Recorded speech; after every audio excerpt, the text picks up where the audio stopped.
Welcome to Event Experience by Bizzabo, the podcast where we bring the best and brightest event experience leaders together to share stories, tips, and lessons learned from creating some of the world's biggest events. I'm Rachel Moore, your podcast host. It's a gathering of the event podcasters. Join me on this fun discussion with Better Events podcast hosts Logan Clements and Mary Davidson, two experienced event planners who founded their own brands for event planning. We discuss their journeys into the event industry, the evolution of events in 2025, and the challenges faced by event planners today. The conversation highlights the importance of collaboration, the changing expectations of attendees, and standout experiences from the year.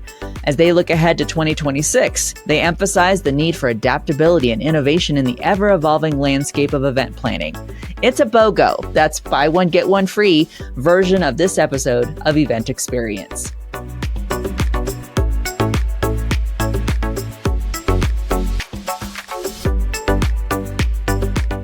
We're back with the next episode of Event Experience by Bizzabo, and I'm your host, Rachel Moore, of course, and I'm truly excited about today. You guys know that I'm always excited about our episodes. A, rarely do I get a chance to have two guests instead of one. B, I don't think I've ever had the opportunity to have as guests on the podcast, not only event professionals who are great at the craft of event planning, but also podcaster professionals. I'm super excited. Oh my gosh. So without further ado, let me get into and introduce you all to today's guest. So the first of our two guests is an event producer passionate about creating engaging and memorable live events, navigating the technical production setup. Whew.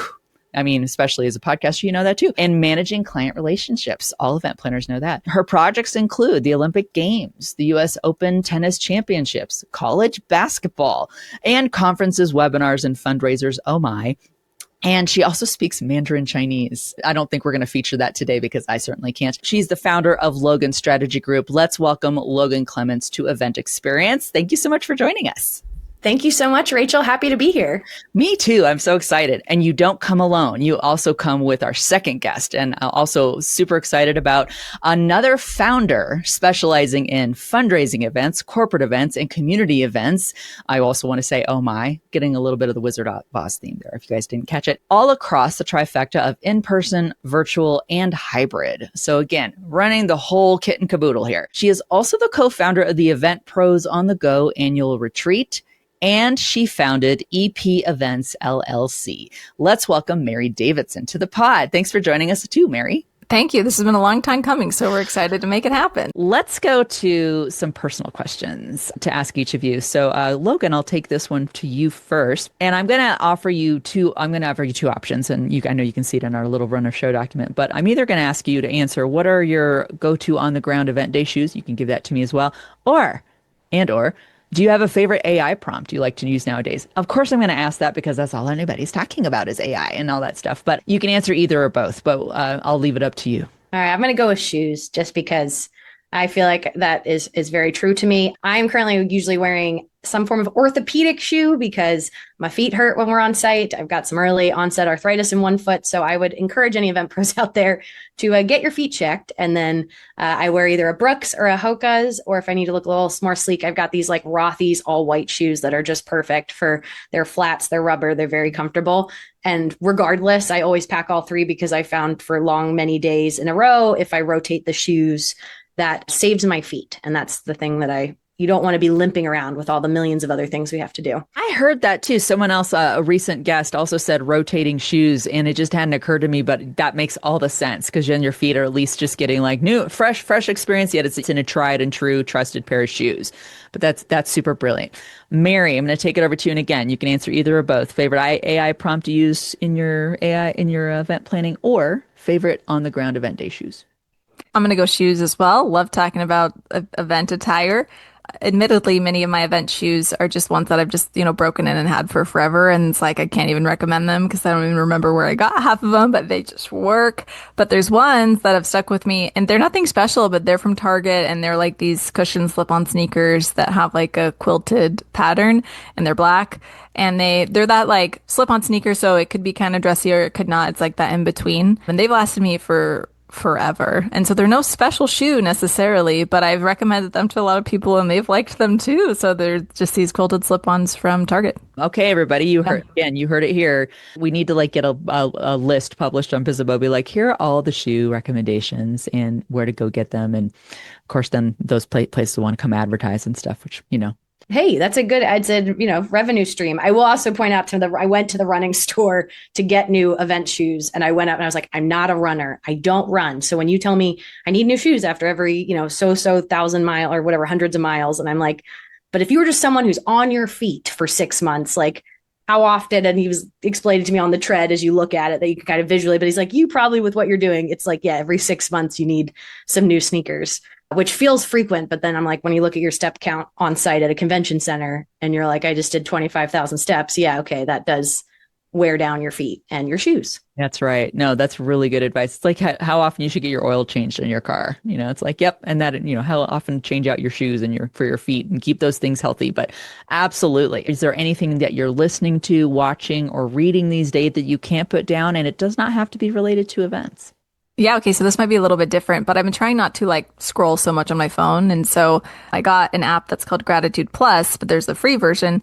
And it's just like a feed of people from around the world who post something that they're grateful for every day. And so I've tried to like go to that to scroll because I guess I'm creepy. I don't know. I like to scroll it. It makes me happy. I like to see what people are grateful for. And then you too can post yours and you can make it public or not. But so it's kind of like a gratitude exercise, but it's also just something you can go to if you need like a lift. And so I really enjoyed that app lately. I'm going to start going to that app. That sounds glorious because my doom scrolling is not working for me. I don't know about anybody else, but yeah, very good rec. How about you, Logan? What listening, watching, or reading anything that you cannot put down? I had kind of a good year business-wise, but a tough year personally. And so I've really leaned into the fantasy book reading. And so I would just finished the last in the trilogy, I guess, as of right now, of the Fourth Wing series. So about dragons and people with magical powers. And it was something I loved the Harry Potter series as a kiddo. And then I lean more mystery usually or nonfiction. And then I'd say in the last year have really enjoyed the books you're getting through in like 2-3 days, staying up late, reading a good book and just getting lost in a world that is very unsimilar to what we're dealing with in reality. It's just helped recharge my brain. Escapism is welcome. Yes, because just like we just said, whether that's heading to a positive feed of great gratitude or I'm just going to launch myself into another world that's not here for right now, all good. But I'm glad that you both have outlets. And these are some great recommendations for our listeners as well. Is there a particular social post, piece of media, or a hot take about events that either of you have found interesting lately? I can give the one that I was brainstorming because I sent it to Logan and we both were like, oh my gosh, this is so cool. My feed has officially shifted to like people who announce, Logan, you can speak to this better, but like our live announcers for events. I don't know, all of a sudden it's like so many and I'm like, oh my gosh, this is so cool. There's one on Instagram, her tag is Queen Novine and she's a live announcer for events. And so she does some really cool events that you see like on TV and then other small, just like, I think she has some conferences ones that she has as well. And it's so cool to see her like practice and then do like some voice of God announcement. And I'm like obsessed with her content right now. So I think it's really cool. But Logan, you can probably speak to that better. Yeah, she's like the public address announcer. But I think, she does it for TV, like the Grammys and everything. So yeah, hers is super cool. I think for mine, it was more, I found I bonded with other event pros virtually from another event pro on LinkedIn posting about where she gets her black blazers from and how she often gets them thrifted and, just did kind of a throwaway question of like, how about you? And then I noticed some people I knew had commented. And so then I put mine in and it was funny. We're all comparing like thrift store stories and brands. And it's like, well, it has to machine wash well, because if you're on site, like having to get something dry clean is unimaginable. And it was just quite, I don't know. I love our world can feel really big and intense sometimes, but then finding you connect with someone over like, okay, what's your go-to black blazer? Because a lot of times in the production world, we're wearing show blacks, all black, but varying things that are all black. It's not all the same outfit. So that was kind of fun to bond with randoms on LinkedIn. I love that. Yeah. And those are the things where you're just like, we're all just human here and just trying to get through. And whether it's the shoes we're wearing or the blazers where we're shopping for our blazers or apps we're, paying attention to maintain our sanity, we're all just human people. So I know we have punted this down the calendar, which it's always so fun for me. And I know you can relate as our audience is going to learn more about event professionals, event planners are the busiest people out there. They just are. And then you're trying to schedule podcasts with them. So imagine when you're trying to schedule people on your show who are not only event planners, but also podcasters. It's amazing we're actually meeting finally. So I'm really excited. But I didn't want to bury the lead there because y'all, Mary and Logan host the Better Events podcast. So it's also why I'm super excited because I'm doing the A and B thing here, but here we go. I'm just going to stick with that. It's really exciting for me to talk to fellow podcasters. It's so fun too. We do like the little preamble before we start recording. They're like, yeah, we got it. We know. But also, I just think it's super unique because now I'm a podcaster, but not an event planner, but I am talking to both of you. You are event planners who podcast about event planning. So really getting the full run of experience here. So with that, I'm going to shut up now and I'm going to toss it back over to you. Logan, I'm going to go to you first because obviously I gave just a super brief intro bio about you, but please tell us about you, about your world. What is your world like in this industry of events and podcasting? Logan, go for it. Thank you. Yes, I'm glad we were able to make this work because yes, it is always a challenge. I feel like making schedules. Mary and I joke this year, 2025, season 5 of the pod has been a year where like our schedules comically conflict. Like we're out of office, we're on site different times. It's been really funny. But yes, I'm Logan Clements and I'm based in Seattle, Washington, but I execute events here and all over the world. I do anything that has a microphone and a stage. So sometimes the stage is, as you spoke about, the Olympics or US Open tennis championships, but sometimes it's also a conference stage or a gala. But yeah, I know enough tech to be dangerous, but you do not want me plugging in any of your cables. I kind of straddle that world with event clients and tech teams and helping them make their vision come to life and help big folks out who have really big events. But also I love working with some smaller folks who just don't know what they need. And yeah, anything I do a lot of producing, show calling, and then stage managing would be the other niche I'm in. And I've been in business doing this freelance life for 9 years now. So wow, that's so impressive. Congrats too. I mean, that's a haul. And so really, really excited. And we're going to hear so much too about your perspective and experience. And again, that's what we would like to do on this podcast, make sure we're talking to people with that kind of experience. And that brings me to switch over to you, Mary, because I would love to hear more about, after giving a brief bio about you as the other co-host of a Better Events pod, and also having your own business, having your own event planning expertise. Tell us what your world is like. Yeah, absolutely. So I would say like 80% of our business and events that we do are nonprofit. So it's really a lot of what we do. And that's because before I got into events, I was in nonprofit work and then kind of got thrown into events. And then that's how I got into events. And so we like to say that nonprofit events are our jam. But of course, that's seasonal. So we do some other things to offset our time, like some corporate and community events. But overall, I would say just for me, I'm a big fan of the event industry. I feel like any idea I have, I'm very entrepreneurial. Any idea I have has to do with the industry.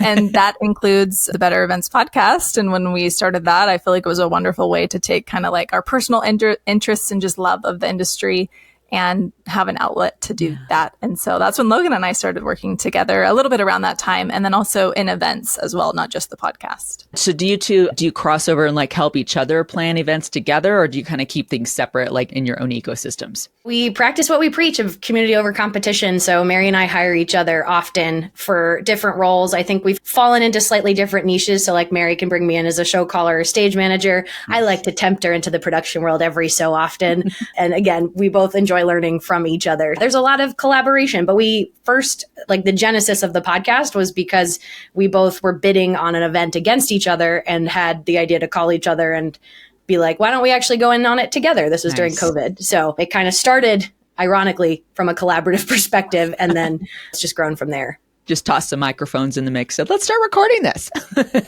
Yes, definitely. Well, and we have each other as accountability buddies. I always credit Mary with the idea for the podcast, but it was one that, I knew having the two of us and we talked about people getting busy. There's so many podcasts out there that were other event pros made that I wish I could call them and be like, you were so great, keep podcasting. But they clearly just stopped because they got busy. And so having the two of us has just helped with our consistency. And we're at over 220 episodes, season 5, releasing every week. So very consistent, which has been helpful. That is so great. And props to you. And Bizabo's Event Experience, this podcast, I know I've only been producing it for about the last 3 years, I think. Gosh, I'm in 3.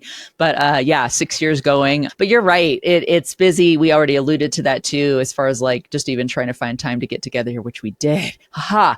And as we're doing that, like, again, y'all, we've been planning this for months. It's been months, and life happens. Life happens, work happens, and we just do the best we can. I'm sure all of us are always looking for guests. We get the landscape. We get the atmosphere of just trying to juggle everybody's, when you're planning events, you're actually out there on the ground doing it. Just really hard to try to crowbar in. Yeah, let me just go camp out somewhere with strong Wi-Fi, good lighting, and a microphone for 45 minutes to an hour. So let's talk about that though. This year, it is, when we record this, it is the end of September already in 2025. I say that out loud and I can barely believe it. But all three of us, as we progress with our shows, as we welcome guests on and get their insights, share their expertise, we really are trying to keep a pulse on what the events industry is doing and what the people in it are doing, and share that out, and be really in tune with that.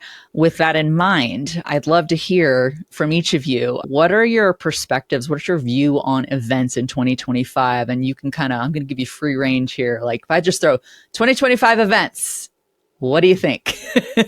I'll take this first. I think I'm usually the undying optimist. And so I feel like I've seen some chatter in different event circles where folks have felt like events are going away or people aren't booking. And I kind of disagree with that. I do think there's still plenty of events. I think we're coming on a little bit of an inflection point of people coming out of COVID and what we did in COVID, how we first reacted to now it's like we're far enough away. I'm starting to see, not so much this year, but even just looking at 26, more of my clients personally are wanting to shake things up, I say with quotes. And I don't have much more details than what that means, apart from we ended the event this year. They're like, that was great, but we've been doing this for about 4 years in a similar manner. Maybe we shake things up next year. So I think that's what I'm seeing. I'm intrigued to see what next year will bring. And then my pep talk to other event folks has just been, while it might feel like things are canceling or moving, events are happening, people are booking. Unfortunately, I think it's a shorter runway than what we're used to, where I just did a project where usually I would have probably 4 months and we pulled it off in 2 weeks. Like we'd held dates for about 3 months, but it was one of those, it was like, we don't have the key details. And so I said, okay, so it's going to be a sprint for the last 2.5 weeks. And they said, yep. And that's what it was. So the event happened and we pulled it through, but that's just when I've been seeing those timelines are getting shorter. Yeah, for sure. Mary, how about you? What are you seeing in this year thus far? Well, I feel like kind of like what you're living in is kind of how you shape what you're thinking sometimes. And for me, this year has been kind of crazy just with events and business. There's just been like lots of movement and things, lots of learnings. And so kind of along with that, I think that attendees have higher expectations because there are things that used to be nice to have, and now they're more like an essential. And they're not just buzzwords either, right? Like things like sustainability, wellness, accessibility, engagement, all those things. They actually need to be happening because people are expecting them to happen. And so it's cool to see that shift. And I think every year we see that shift further. So we've continued to see that in 2025. I would have to agree with both of you. My gosh, you said the shorter runway, Logan. That's been a recurring theme. And even at Bizzabo, I have the privilege of hosting our webinars there too. We're always talking about, it's the constant drumbeat of all the event planners. Like I'm getting RSVPs or registrations shorter and shorter and shorter, right up to game time decisions are happening so much more frequently, which is such a challenge. Especially, gosh, I know both of you got to have experience where, I'm dealing with headcounts, food and drinking and hotels and capacity, help. And not knowing that actual number until it gets really close is got to be a thing. And then, what you were saying about the expectations. It seems like, and I don't know what you all think about this, there's all these things that are changing, there's uncertainty economically, globally, and things like that. So if people are going to take the plunge and go to an event, whatever it is, in person, virtual, hybrid, what have you, they're like, okay, make sure it's worth my while because I'm deciding to do it. And you're like, okay. Is that kind of resonating with y'all? Is that what you're kind of seeing and feeling? Yeah. And I think people are more protective of their time. That was also a thing. Again, I hate keeping going back to COVID, but I feel like in 2019, I had more things happening on weekends and stuff from a corporate perspective, or even some of my nonprofits. And so many of them then shifted to weekdays versus people being protective of family time. And I think the economic trajectory has a lot of people reevaluating certain things of both a time perspective and money. But again, the undying optimist, I will still say events are going to happen. They might just look a little different or be a little smaller or happen more often or be more virtual. I'm a big proponent and fan of virtual for just accessibility and cost savings.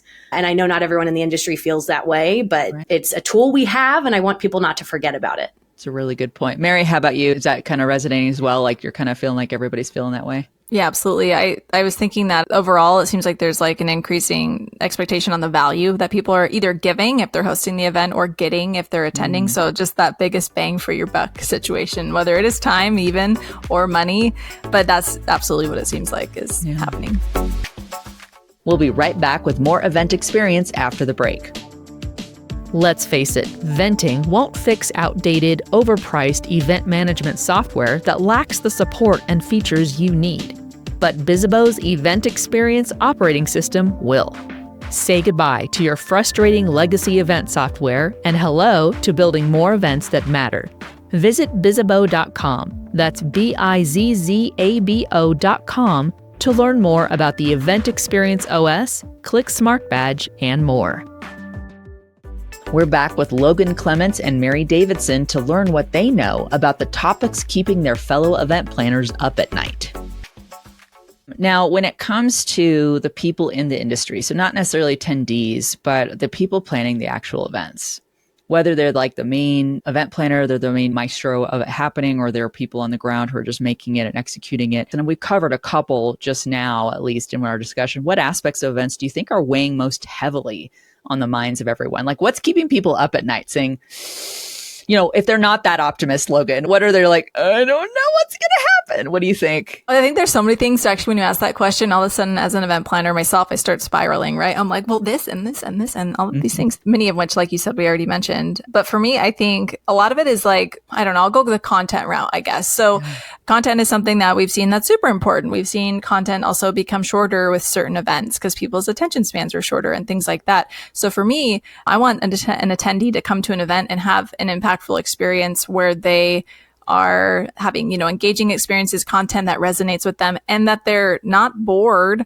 and that they can sit through a whole session, you know, all of these things. And so I think content and creating it in a way where it's truly interesting to the attendee, I know we keep saying engaging, but truly engaging or just a little bit different is really, really cool. And one of the things that Logan and I, we've tried out some things on our end, and like having something be a walk and talk was one fun thing that we're able to try. So those are the things that are going on in my mind that are weighing heavy on my mind is what can we do that's like a little bit different, but the content can still hit home. So that would be my answer. I love that. I want to go on a walk and talk now. Logan, how about you? What do you think's keeping people up at night? Well, I'm coming at this from a very production perspective because when you said that, Rachel, I was like, what has been keeping me up?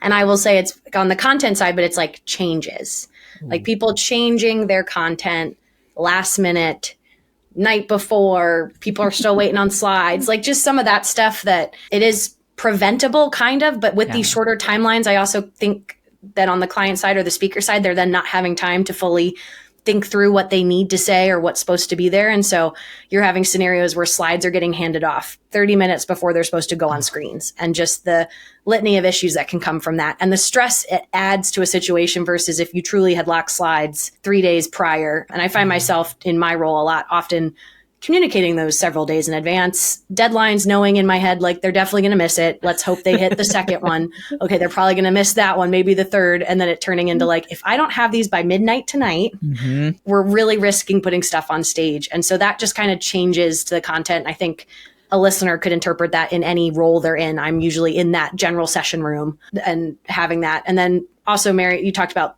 registrations coming late. Mary and I host the Better Events Conference, and it's something that we've loved because we get to, it's for our listenership, it's for event pros. We do a virtual day and an in-person day, but it also puts us in our client shoes because usually we're just a piece of their event. And now as the host, we're the ones deciding what content gets space in the agenda. We're the ones watching the ticket sales come in email by email, being like, oh yeah, it is normal. We've now planned. We've learned this this is our third year doing it. Like we're going to get a big influx in the last 7 days. And that's just as a planner, you're like going to venues being like, so it could be 10 or it could be 30. I don't know. Those are very different room sets, just navigating that uncertainty. And the more years you do it, the more, you know, context you have. Like our first year was harder than these years now, where we know, hey, historically last year we had this many people.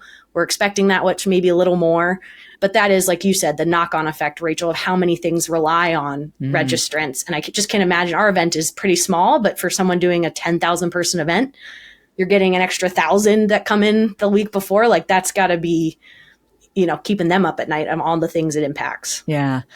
I mean, I'll just say you all are magic makers. Again, I have just such deference and I'm like the we're not worthy kind of thing, because just knowing, again, talking to people who have their own podcast, but you're also making events happen, your own event happen around your podcast, but also like for your clients and stuff. So all of us in the same bucket though, y'all. So if you're listening to this or watching this and you're like, yeah, stuff's keeping me up at night, you're in good company. We're all feeling it to whatever degrees. And these really are just highlighting those realities that we're all living in with how things are changing. And even Logan, I love what you said earlier about like people are just saying, okay, let's do something amazing next year. It's going to be totally, and you're like, great. We'll see what that is, I guess. The challenge is always out there. Speaking of kind of like, we kind of covered challenges and stuff, but I want to hear about any like standout event experiences you had or made happen this year, whether you were just a participant of it or whether that you like helped make it happen. Let's drop some names and places. Logan, I'll go to you first. What was just kind of swashbuckling for 2025 in your opinion?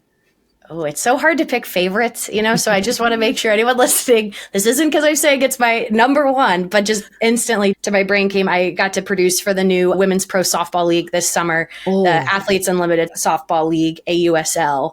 And it was a touring model, which was super cool. So we were bringing our production team, a core couple of us, and then working with locals in all these different cities. And I was a softball fan growing up as a kiddo. And so it was really cool to see this league, while it was new, sell out stadiums. And what I do with game production, where we're doing t-shirt tosses and then national anthem and all that, doing that in front of a sold out crowd, which it's funny. It's like grass is always greener. Like if they weren't selling out, it's like there's certain challenges of an empty stadium. Sure. But when they're sold out, they came to Seattle. I was like, oh, I'll tell all my friends to come. Nope, it's sold out like 2 weeks in advance. I think I was able to get maybe 2 friends in. Wow. And it was a great problem to have because it was a great experience, but also one you're like, oh my gosh, how big could it be? But that was really fun just to again see it was like Olympic level athletes getting the reception they deserve. And it's just fun being a part of something new. It came with certain challenges, but like in a positive way, we were kind of learning and evolving as we went. That was just really, really cool to see. Dude, that sounds so cool. I can almost get goosebumps kind of thinking about, especially, and it's just so affirming to be like, oh my gosh, this went so great and as good as it possibly could to be at capacity like that for such a new event. And it's such a new thing. That's so cool. And I love the sports themes too. Something I would like to get some more. So if you're listening and you do sports stuff, I definitely want to get you on the podcast, y'all. So if you know somebody, if you see someone, say something, because I need someone. Mary, would love to hear what would stand out for you in 2025. Oh my gosh, I have a few. The first one, you have to bear with me, but I'm going to say it because I just went to it. And it was the Jonas Brothers concert. I'm a big fan. Yay! All right. So I'm calling it out because we know as event professionals, we can't attend events without looking at everything else that's happening behind the scenes. Yes. So people are taking videos of the Jonas Brothers, as I did as well. But I'm also taking a video of like the crew that's turning the stage around really quickly. I'm like, these are the heroes of the show. And that's kind of why I'm saying this, is it's so cool to see such big productions like this. They travel, they do all of these things, they have a system, but to see it enacted really well. And I was like close enough that I could actually see it. So I was like, oh my gosh, I'm just loving like the behind the scenes part of this whole event. It's so cool. And you could see like the stage managers ready on the side of the stage with the guitars and things like that. And I don't produce like concerts. That's not really part of what I do for business. Yeah. So being able to see it and just be an attendee, I'm like, wow, this is like such a production and I really appreciate it. So it's nothing new, but for me, it was just a cool realization. Very cool. Well, I'm sure people can relate. I mean, I go to some concerts, but nothing like Jonas Brothers or Taylor Swift or Beyonce, but you got to know, I mean, they put on such a show and that is just that. I wouldn't say upper or like superior to like putting on a conference or something, but it's all eyes. I mean, and you want it to be where like nobody notices anything wrong. It's all going right. And the pressure's up there and stuff, but especially in today's where everybody's got a camera in their hand at all times, right? Because like you did, you were like, I'm taking video of you people moving this around and being the superheroes that you are. So I love that you were documenting that. It's a very event planner of you, as well as Jonas Brothers fan. All right. Well, I want to get into, we talked about Logan, you being an optimist, even with people being like, okay, next year is we're going to do something fantastically different. But what do you think 2026 event planners, the event industry should learn from what you both have seen and heard and felt and tasted from this year's events? What do you feel like we need to take with us into the new year? Yeah, I think taking into the new year, the idea of like engagement fatigue. And it's interesting because I think this is in one way or another been a challenge for years. Like I kind of think it will continue to be, but it's kind of figuring out the sweet spot of well-being when people are at events. And it's not just wellness. So I know that's really important, and that's something that we've been able to bring more into the industry in the last couple of years. But the idea just of well-being as an attendee and as people working events, how to do this in a way that just keeps us as whole humans in mind. And so I love the idea of, I mean, I don't love the idea of engagement fatigue, but I think it's great to keep it in mind going into 2026 as we're making our programs and our schedules. And I think that's kind of regardless of the event too. It could be, your one night fundraising event. It could be your multi-day conference, but just being more intentional around that, because sometimes it takes a lot out of somebody to go to an event. For real. I go to my own share of events every year that I try to kind of meter myself a little bit, but it does get to be a little much. And so, yeah, trying to balance that too. And also just with like every type of different kind of person, introverts, extroverts, homebodies, whatever, maybe you've got people who only drink non-alcoholic versus people who don't, or things like that. So it could definitely run the whole spectrum. Logan, how about you? What should we know in 2026 that you learned from 2025? Oh, that's a tough one, because I feel like like I said, I have a lot of people telling me they're going to shake things up, and I'm always like very down for the shaking of things and mixing it up. But I think just continuing to make sure we're reconnecting with our why for why we do events, because I think it's hard. And I've had these conversations with clients before where sometimes I'm like, maybe you don't need this event. And while that would mean less business for me, and we don't need to keep doing it. I also had a couple where I feel like they've been impacted by how they think I will feel, being like, oh no, that means we don't need Logan. And I'm like, it's okay.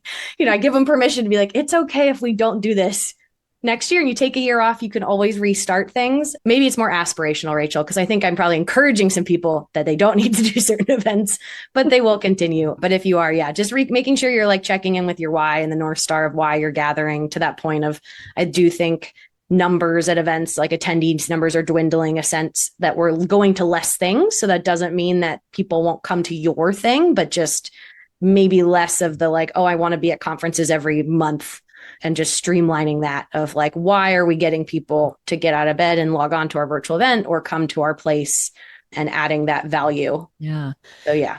I think too, I love that you brought up kind of metrics too. And even that might mean like maybe it's less people come to the event, but maybe then you just kind of pivot it, reshape it a little bit based on that. I always think about it almost like email subscribers. Like it's okay to get unsubscribed to your email, because then the people who still are reading every email and stuff, they're the tried and true fans. That might change a little bit what your content is and like what you're providing to them based on that maybe smaller, more niche audience. But I just totally hear you. Like the set it and forget it is out the window, where we having to really assess that every time and just really be like, why?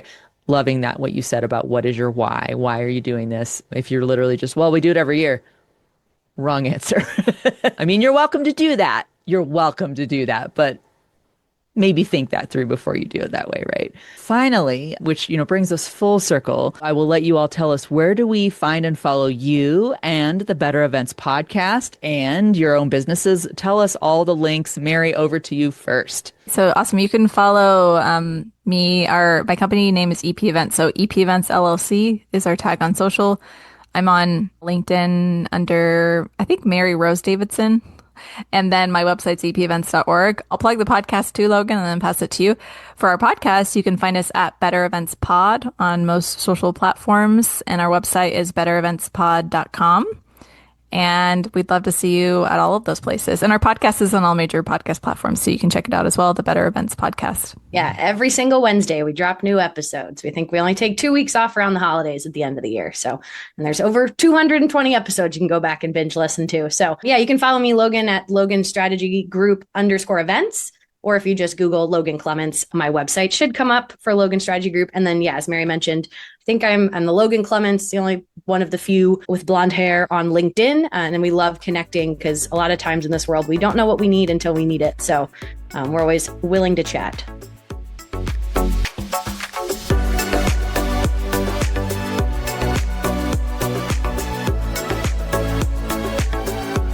Logan and Mary help us all skill up with their takeaways about collaboration and gathering event feedback after the curtains close. One piece of advice I would say, And I firmly believe this, so I think this is why I'm sharing it. But I do believe that we can go so much farther with others than just with ourselves. And that's how my career in the industry has grown in any way, or even with these endeavors like the podcast, like Logan and I mentioned doing that together. So I really have enjoyed working with other people on things. So I guess that my advice would be to talk to other people, and just kind of figure out who's doing the things that you want to do. So if there's something out there that you've never done, even if you've been in the industry for a long time and you're like, wow, I've always wanted to do that type of an event, but I never actually have, see who's doing it. And then I think when you look at that, you can figure out how to get into the room where things are happening that you want to be a part of by working with other people and talking with them and just figuring out who could be a partner or a collaborator for this thing that you just really want to try. And I think that's also what's beautiful about our industries. There's so many different things to try and so many different people doing different things. And so look for them and reach out. And that would be my advice. I constantly think that the post-event feedback report is your biggest asset, whether you're doing that event again or not. And it's just such a crucial part. I think so many people talk about the pre-planning, they talk about the on-site, and then you're just exhausted. And then by the time it's time to get ready for the event again, you're like, oh yeah, did someone write down how many people came, or what would we have changed? You're like, nothing. It was great because the rose-colored glasses settled in, in the months and weeks and months afterward. And so I'm guilty of this. I don't always do it, but I try at some point to go back and literally write it out, whether it's stream of consciousness, bullet points. Mary does great voice notes on her way home from events. Whatever this looks like to you, the way I've tried to frame it is you're helping out future you. So future you will thank you if you made notes of that one speaker hates the clicker. Okay, now I know it. So when I see them again, I'm already building on that trust and I'm not going to remember that detail later on. Or if we shifted this session by 10 minutes because this person always goes over, well, now we don't have everything else shifting. And again, they can be as long. I've had some as long as 20 pages where clearly I had a lot to say. And others are 5 bullets that just even me remembering, hey, pack your coffee mug because that makes me feel more at home in a hotel room. Just those little things. So whether you're a part of a team, make your team do it if you can, but if not, you as the individual should, because future you will thank you for having any form of post-event notes next time you do that event or do a similar event. Thanks again to Logan Clements and Mary Davidson for joining us on Event Experience. And thank you for listening. If you're enjoying the show, we'd love to hear it. Connect with us on social and subscribe, rate, and review us wherever you're listening. Also, don't forget to share the show with your colleagues and friends. You can find transcripts of each episode and key takeaways on bizzabo.com/podcast. On behalf of the team, thank you. We'll gather again soon for a new episode of Event Experience.